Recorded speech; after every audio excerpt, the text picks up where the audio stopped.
Rajasthan medical council में बड़े फर्जीवाड़े का एसओजी ने पर्दाफाश किया है। पूर्व रजिस्ट्रार डॉक्टर राजेश शर्मा सहित कुल 18 आरोपियों को गिरफ्तार किया गया है। इनमें 15 एफएमजी कैंडिडेट्स, एक सहयोगी और एक दलाल भी शामिल है। खुलासा हुआ है कि एफएमजी परीक्षा में फेल हुए कैंडिडेट्स को फर्जी सर्टिफिकेट के जरिए डॉक्टर बनाने की साजिश रची जा रही थी। यही नहीं, 12वीं पास लोगों तक को डॉक्टर बनाने की कोशिश की गई। इस पूरे मामले में पीयूष त्रिवेदी जो इंटर्नशिप कर रहा था, उसे भी तत्काल कार्रवाई में गिरफ्तार किया गया है।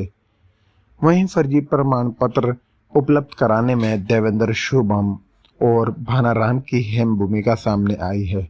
एसओजी एडीजी विशाल बंसल के मुताबिक अब तक 93 संदिग्धों की पहचान की जा चुकी है और बाकी आरोपियों की तलाश में लगातार दबिश दी जा रही है।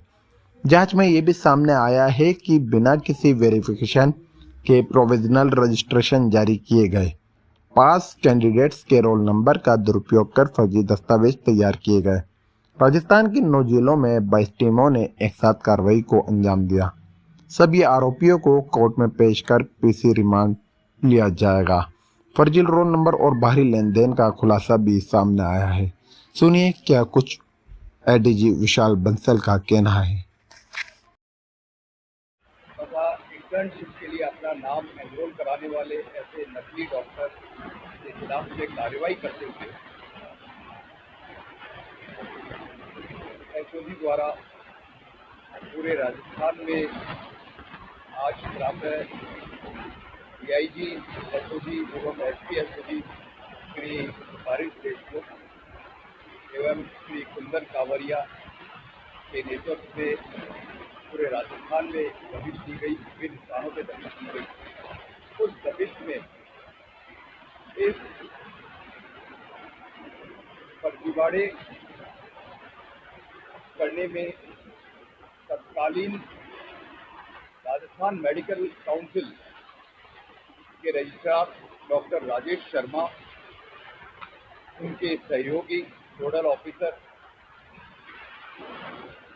के अतिरिक्त 15 अन्य ऐसे कैंडिडेट जिन्होंने विदेश से एमबीबीएस की डिग्री प्राप्त करी थी, वह डिग्री प्राप्त करने के बाद में एफएमजी एग्ज़ाम को पास करने में असफल रहे और उस असफल होने के बाद में नकली सर्टिफिकेट बना के राजस्थान आरएमसी में रजिस्ट्रेशन करवाने का प्रयास किया।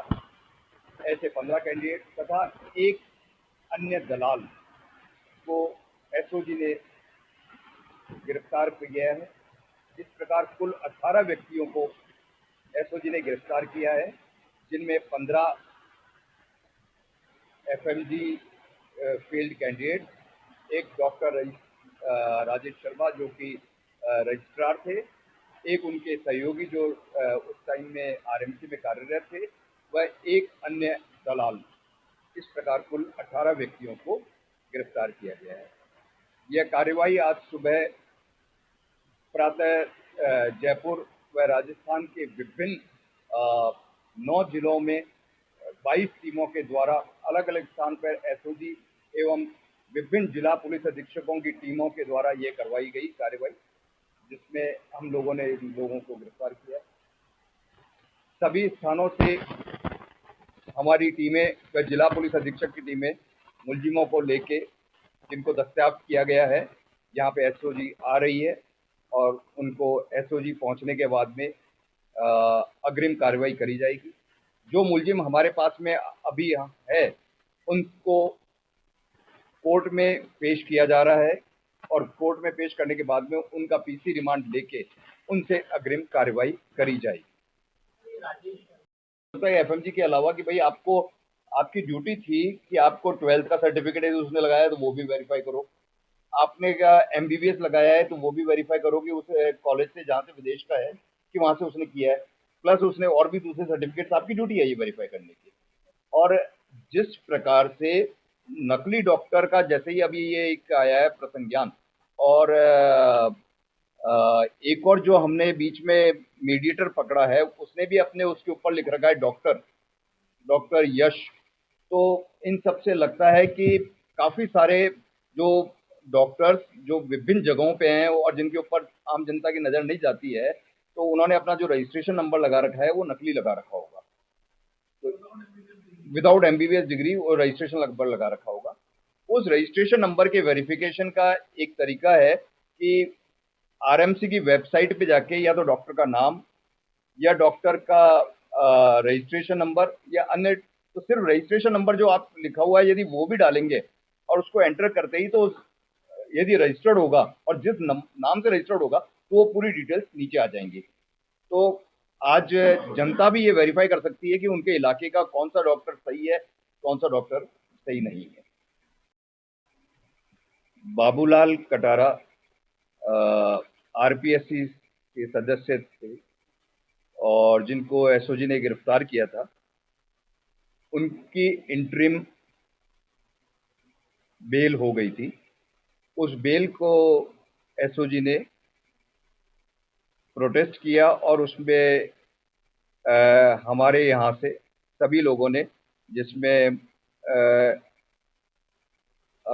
जो ऑपरेशंस को देख रहे हैं हमारे डीआईजी श्री परेश तथा अनुसंधान अधिकारी श्री प्रकाश शर्मा, इन्होंने और हमारे डीजी साहब आनंद श्रीवास्तव साहब, तो हम सब लोग इसमें थे कि ये बेल हर सूरत में कैंसिल होनी चाहिए। इसलिए विशेष प्रकार से कानूनी विज्ञों की सहायता लेते हुए केस को प्रॉपर तरीके से माननीय सर्वोच्च न्यायालय के समक्ष प्रेजेंट किया गया और सारे फैक्ट्स बताए गए कि किस प्रकार से जो पूर्व में इन्होंने बेल प्राप्त करी उसमें कहीं पे ये नहीं बताया कि जो बेल का आवेदन करता है वो एक उच्च सरकारी पद पे रहते हुए उसने ऐसा कार्य किया है, वो आरपीएससी का सदस्य रहा है। इसके अतिरिक्त उनके खिलाफ में इतने सारे मुकदमे दर्ज है। इसके अतिरिक्त माननीय सुप्रीम कोर्ट को यह भी अवगत कराया गया कि अभी तक कोर्ट में प्रोसेस स्लो हो रखा है, उसके लिए रेस्पॉन्सिबल ये खुद हैं, क्योंकि इन्होंने करीब 24 बार एडजर्नमेंट ले रखे हैं। इन सब चीज़ों से देखते हुए और सारे फैक्ट्स को देखते हुए ऑनरेबल सुप्रीम कोर्ट ने उनकी बेल कैंसिल करी और इसमें एसओजी को सफलता प्राप्त हुई कि जो हमारे मुख्य मुलजिम हैं वो किसी भी प्रकार से जमानत को प्राप्त नहीं कर सके और वो किसी प्रकार से एविडेंस के साथ में टेम्पर नहीं कर सके और हमारे केस कोर्ट में मजबूती के साथ में रखे जा सके। अभी तो इनको मेडिकल कॉलेजेस अलॉट हुए हैं फॉर इंटर्नशिप और इनको प्रोविजनल सर्टिफिकेट फिर अलॉट हुआ है 4 महीने की मेडिकल इंटर्नशिप करने के बाद में।